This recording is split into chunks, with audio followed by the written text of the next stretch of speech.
Yang pertama saya persilakan Cikgu Rohazira untuk membentangkan laporan daripada unit bimbingan dan kaunseling. Dipersilakan. Okay. Terima kasih saya ucapkan kepada Puan Fazila. Okey, Assalamualaikum warahmatullahi wabarakatuh. Selamat pagi. Yang berusaha Tuan Pengetua Encik Rozani bin Ramli, Puan Maslina binti Norman selaku PKHAM, sahabat-sahabat saya daripada unit bimbingan dan kaunseling, Cikgu Yuniza, Cikgu Nik Muhammad Syamil dan Puan Wong Jun Fong, serta rakan-rakan ahli jawatan kuasa di bawah unit HAM SMK Tengku Abdul Rahman Putra bagi tahun 2021. Berikut merupakan postmortem ataupun pelaporan khas yang disediakan daripada unit bimbingan dan kaunseling bagi tahun 2021 sepanjang bulan Januari hingga bulan Jun. Okey. Slide saya ni panjang sikit tapi saya tak akan bentangkan ataupun perincikan bagi setiap slide. Cuma mungkin sebagai rujukan dan paparan sahaja kepada sahabat-sahabat. Okey, di sini merupakan apa yang akan saya paparkan berkaitan dengan dashboard sekolah, impak perkhidmatan bimbingan dan kaunseling, takwim program 2021, postmortem bagi perancangan strategik intervensi, program penting SIFA dan juga kehadiran. Dan juga saya ada sediakan link untuk paparan program di bawah unit bimbingan dan kaunseling SMK Tengku Abdul Rahman dari bulan Januari hingga ke bulan Jun. Okay.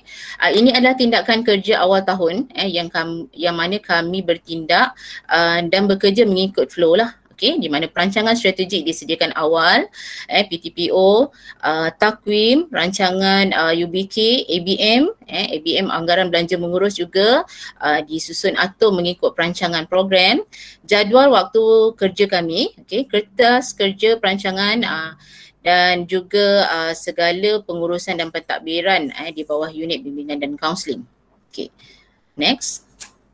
Okey, ini adalah KPI yang ditetapkan oleh pihak jabatan dan juga kementerian di bawah unit bimbingan dan kaunseling untuk sesi kaunseling individu dan kelompok. Namun untuk sesi kaunseling individu disasarkan KPI-nya 100 sesi. Tetapi memandangkan suasana pandemik ini, kami mungkin boleh melaksanakan program melaksanakan di bawah bimbingan bimbingan individu. Okay, sebab kaunseling individu dan bimbingan individu itu juga berbeza. Okay, next. Ini adalah dashboard di bawah sistem SEPKM, unit bimbingan dan kaunseling merekodkan segala butiran ataupun tindak kerja macam rekod cikgu lah, tapi kami di bawah sistem perkhidmatan SEPKM yang mana dashboardnya akan dipantau oleh pihak pengurusan sendiri di bawah pengetua dan juga PKHAM serta pihak jabatan. Maknanya rekod ni kami kena isi hari-hari. Okay, next. Ini impak perkhidmatan yang telah disediakan ataupun yang telah kami buat sepanjang Januari hingga Mei. Okay, bagi sesi kaunseling individu. Ini adalah analisis GBK, analisis ataupun carta yang boleh menampakkan kerja buat kami. Okay, bagi bulan Januari hingga Mei. Okay, next. Okay, prestasi pelaksanaan inilah yang disediakan semalam oleh Puan Fazila. Program-program di bawah unit bimbingan dan kaunseling yang telah pun dilaksanakan mengikut perancangan yang telah dibuat lebih awal. Okey. Antara 12 buah program ataupun 12 perancangan yang telah dirancang oleh di bawah unit bimbingan dan kaunseling sepanjang tahun, 10 program telah berjaya kami laksanakan. Hanya tinggal 2 program sahaja. Okay, iaitu pertama saya terangkan berkaitan dengan program guru penyayang dilaksanakan sepanjang tahun. Okay, bagi bulan Januari hingga Mac ketika pelajar-pelajar tingkatan 5 hadir ke sekolah untuk sesi bersemuka, okay, juga kami buat di mana kita membuat ziarah cakna kepada pelajar-pelajar murid CC ataupun pelajar-pelajar yang kategori Ponting Tegar, okay, yang akan menghadapi peperiksaan SPM 2020. Ya. Jadi ada beberapa kes yang kita dah pergi ke rumah dan sebagainya. Okey, namun bagi tahun ini juga kami terikat dengan SOP PKP untuk membuat lawatan ziarah ke rumah. Jadi sebenarnya kaunselor dah tak digalakkan untuk hadir ataupun datang ke rumah pelajar, okey, untuk menjaga SOP PKP. Dan plan B yang dibuat ialah dengan menghubungi ibu bapa ataupun murid menggunakan medium telekomunikasi. Okey, jadi cadangan penambahbaikannya bila kita buat melalui call dan sebagainya kuranglah mendapat kerjasama daripada murid tu sendiri. Ada juga pelajar yang kita datang ke rumah tetapi dia tak keluar. Ya, dia tak keluar, mungkin dia duduk dalam bilik. So kadang-kadang kita tak boleh nak buat apa. Okay. Jadi murid bekerja ataupun berada di luar kawasan. Okay, nanti saya akan tunjukkan ada beberapa senarai nama murid CC yang telah kita ambil tindakan dan bagaimana isu itu kami lalui. Okey, yang kedua, program transformasi minda sihat, intervensi minda sihat dilaksanakan sepanjang waktu persekolahan bersemuka dan juga menggunakan talian ataupun semasa PDPR berlangsung. Okey, jadi medium hebahan yang kami gunakan adalah menggunakan Telegram official counselling, portal sekolah dan sebagainya. Dan radio pagi An-Nur juga telah disusun dari segi pengurusan ataupun teks pelaksanaannya, okey, dengan mengisi pengisian berkaitan tentang intervensi minda sihat. Okay. Infografik, videografik juga disebarkan melalui medium Telegram, UBK, portal rasmi Estab dan sebagainya. Okay. Untuk mendapatkan data murid dan guru perlu dibantu dari segi sokongan emosi semasa pandemik. Okey, tadi telah dinyatakan oleh Puan Maslina. Sebenarnya kami sangat-sangat mengharapkan kerjasama ataupun sokongan daripada guru-guru mata pelajaran ataupun mana-mana guru untuk yang tahu ataupun boleh menyalurkan maklumat pelajar-pelajar yang perlu kita bantu dari segi sokongan emosinya pada waktu pandemik ini. Semua sedia maklum pandemik ini telah memberi kesan impak emosi yang banyak kepada ramai orang, terutama mungkin pada pelajar, pada orang dewasa pun ramai yang melalui fasa masalah mental ni yang agak kritikal ni. Okay, jadi kalau ada guru-guru yang dapat maklumat, okay, kami mengalu-alukan maklumat itu disalurkan kepada unit bimbingan dan kaunseling. Okay, sebagai usaha kami untuk buat tindak susul membantu anak-anak pelajar ni. Kadang maklumat tu tak sampai, ada yang maklumkan sendiri tapi mungkin guru-guru yang lebih memahami dan lebih faham situasi pelajar kan. Jadi kalau ada yang tak hadir mungkin kerana tekanan dan sebagainya, boleh maklumkan di bawah unit kaunseling. Okey, program Hala Tuju Kerjaya 4, 5 dan 6 kami dah selesaikan sepanjang waktu persekolahan bersemuka dan juga PDPR, di mana program dilaksanakan secara online ataupun Google Meet di luar waktu pembelajaran, membuat beberapa siri bimbingan secara dalam talian dan bersemuka. Unit bimbingan kaunseling cuma menyalurkan maklumat melalui Telegram dan juga portal pada waktu PDPR. Itu pun kami ambil waktu-waktu senggang pelajar, iaitu pada 7.30 pagi, pukul 1 tengah hari dan juga pada waktu 5 petang, untuk memberi ruang pelajar-pelajar fokus kepada PDPR. Dan program-program di bawah unit kaunseling yang menggunakan platform online, Google Meet dan sebagainya, kita akan buat di luar waktu pembelajaran. InsyaAllah kami tak ganggu waktu PDPR belajar. Okay. Membuka juga saluran help desk bagi membantu calon-calon lepasan SPM dan juga calon-calon SPM bagi tahun ini untuk bimbingan dan pengisian UPU. Okay.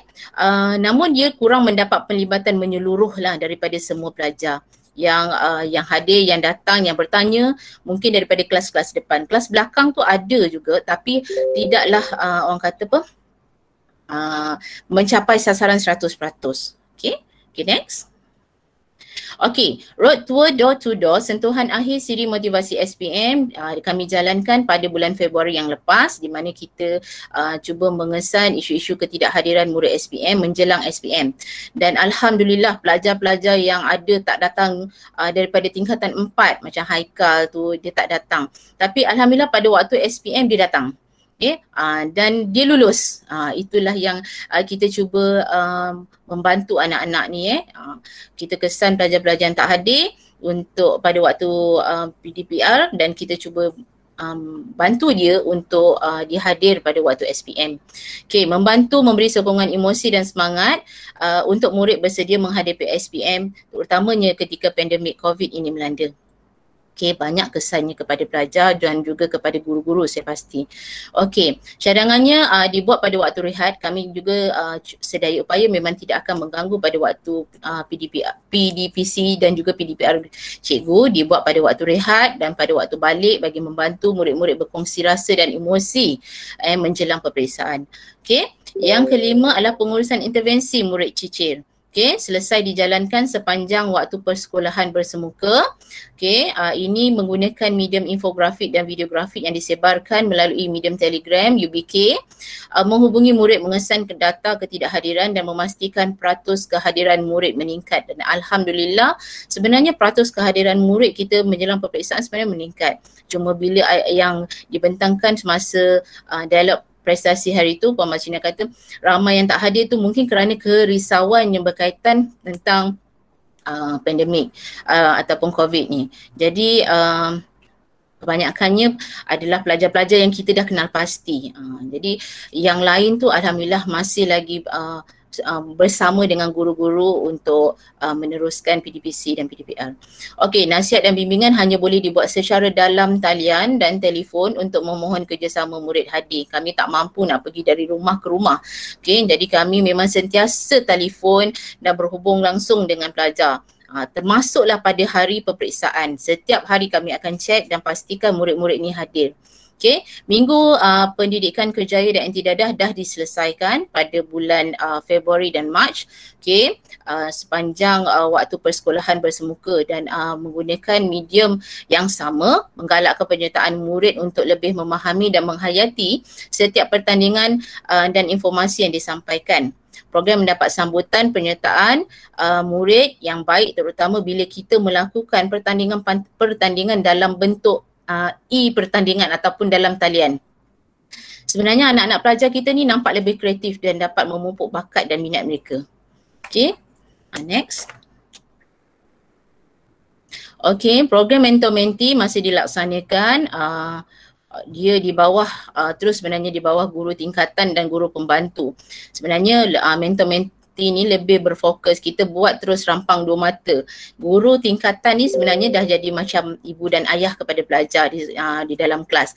Jadi serta automatik mereka akan lebih memahami dan dapat mengesan isu-isu ketidakhadiran murid dalam kelas. Okay, bertanya khabar, dapatkan maklumat dan sebagainya. Itulah antara objektif dalam mentor-mentee ni. Tak semestinya dia mesti mengikut modul-modul yang telah ditetapkan. Sebenarnya kadang-kadang dalam waktu-waktu yang ada ni kita menghadapi kekangan. Jadi sebenarnya hubungan baik antara guru tingkatan dan juga dengan dengan pelajar pun telah secara tak langsung dapat kita teruskan dengan program-program yang baik macam ni.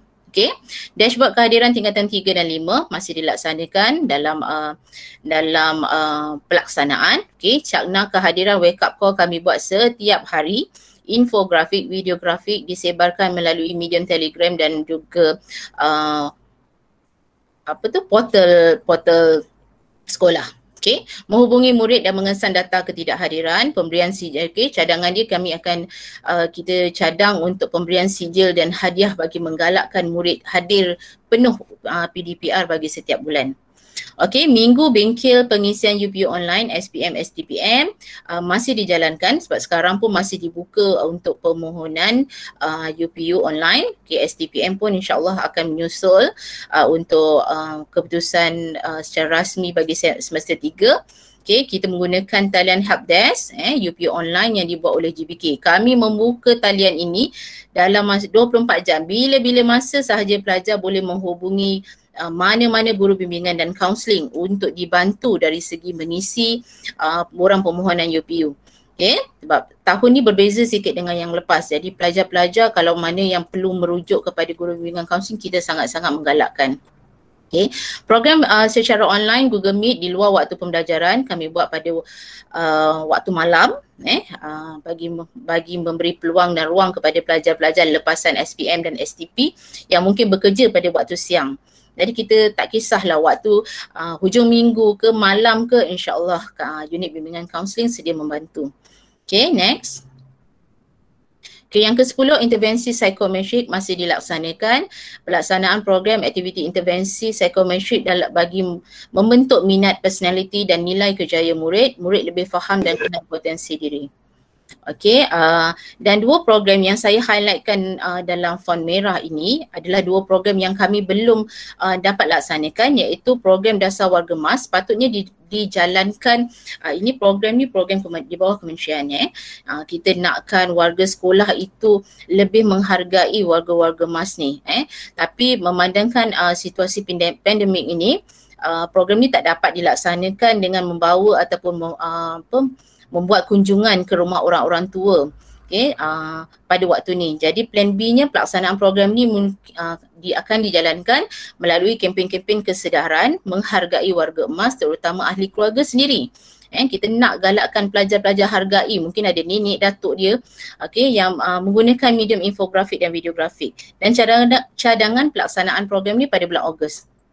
Bulan 7 kami akan fokus pada program-program di bawah Minda Sihat. Bulan 7 dan bulan 8 kita akan run juga dengan program untuk psikometrik. Okay. Dan taklimat yang terakhir ialah taklimat feeder school dan pendaftaran murid baru tingkatan 1 secara dalam talian. Ini belum dilaksanakan dan biasanya pelaksanaan program ini pada bulan Oktober dan November. Ini adalah informasi yang disalurkan kepada sekolah-sekolah rendah yang di bawah feeder school kita lah untuk sesi pendaftaran dan orientasi tingkatan 1 dan peralihan. Okay, minta maaf saya dah melebihi waktu 10 minit yang ditetapkan. Boleh ke saya teruskan? Okay, teruskan. Maafkan Mas Lina. Okay, ini adalah data analisis kehadiran murid. Okay, saya go through je. Okay, nampak ada peningkatan. KPI kita 95% dan pada Mac kita dah capai 91.83. Okay, next.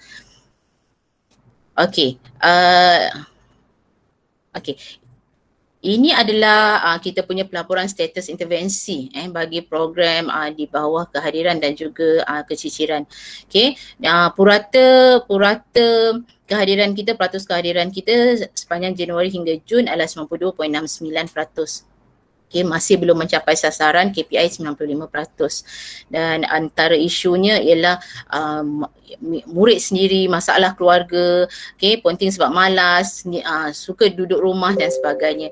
Even 2-3 pelajar yang saya dah hubungi secara langsung pun, bila kita tanya kenapa tak hadir untuk PDPR, ada masalah ke dari segi keperluan internet dan sebagainya. Antaranya isu adalah pelajar sendiri. Cikgu, saya tak tahu nak buat apa, mak dia kata. Okay, saya tak tahu nak buat apa sebab anak saya ni bangunnya tengah malam sebab sibuk daripada main game sampai ke subuh. Jadi untuk dia nak masuk PDPR tu agak lihat sikit lah cikgu. Itulah antara isu-isunya. Cikgu nasihatkanlah sendiri anak saya tak tahu nak buat apa. Itu antara perkara-perkara yang kami kenal pasti, yang kami kesan sepanjang kita menghubungi ibu bapa dan pelajar tu sendiri. Okay, next.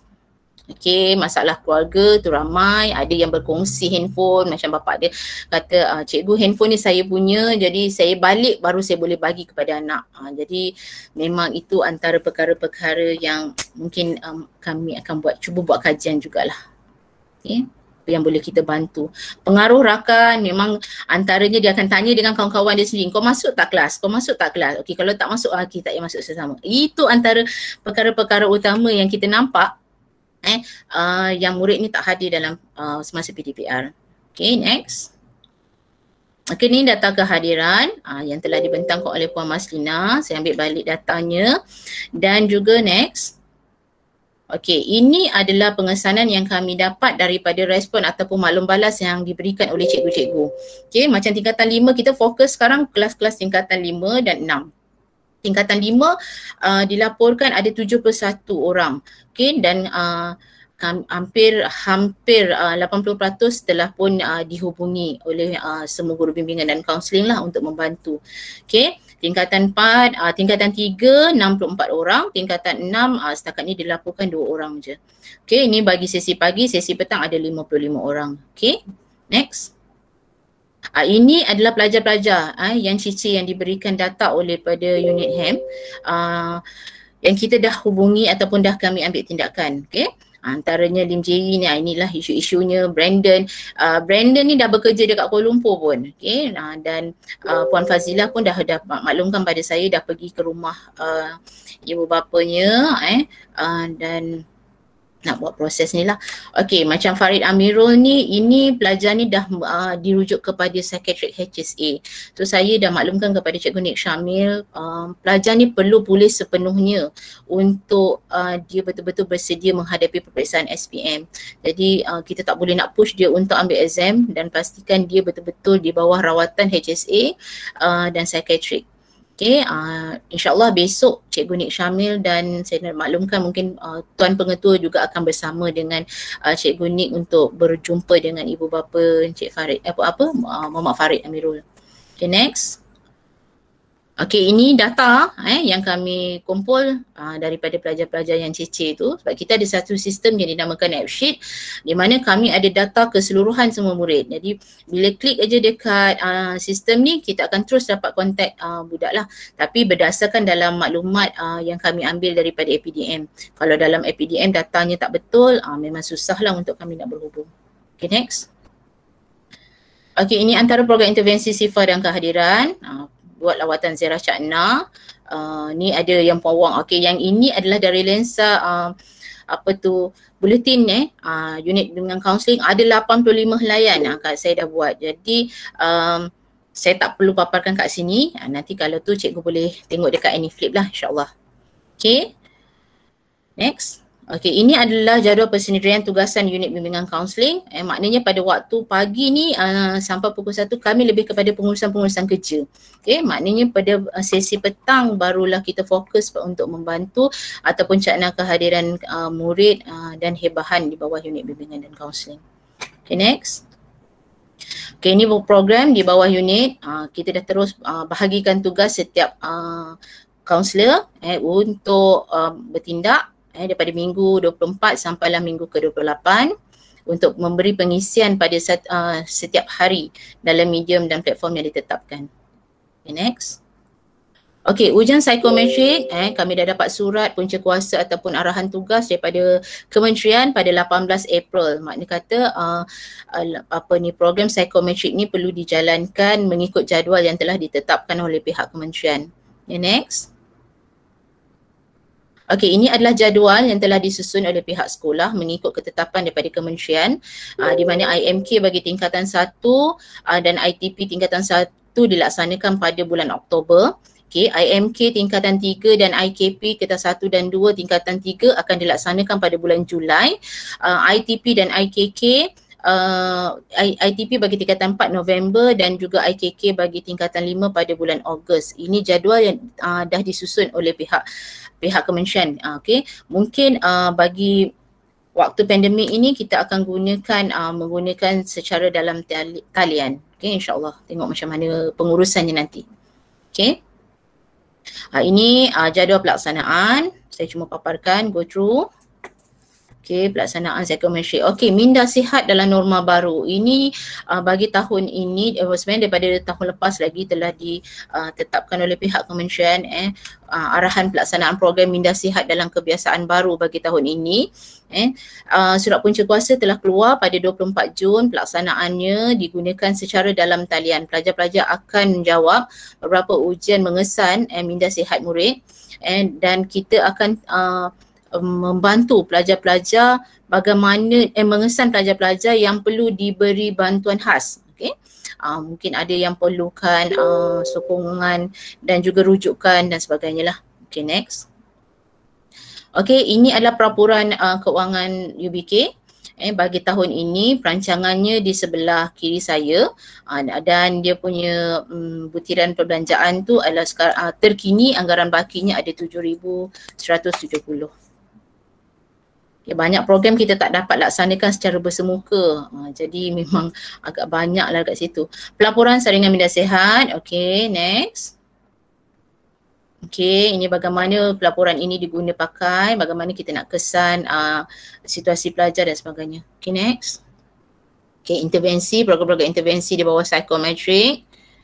Okay, program-program psikometrik ini semua, ini tahun lepas program bersemuka yang kita dapat jalankan. Jadi tahun ni memang kita banyak gunakan medium infografik dan videografik je.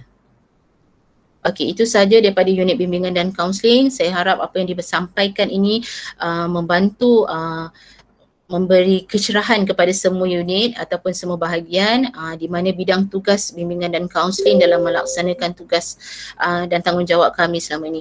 InsyaAllah dari masa ke semasa kami secara terbuka menerima semua pandangan daripada mana-mana pihak untuk kami perbaiki pengurusan supaya lebih teratur dan terancang. Okey, itu saja daripada saya. Maaf mengambil masa rakan-rakan di bawah unit-unit yang lain dan insyaAllah terima kasih. Itu saja. Terima kasih. Terima kasih.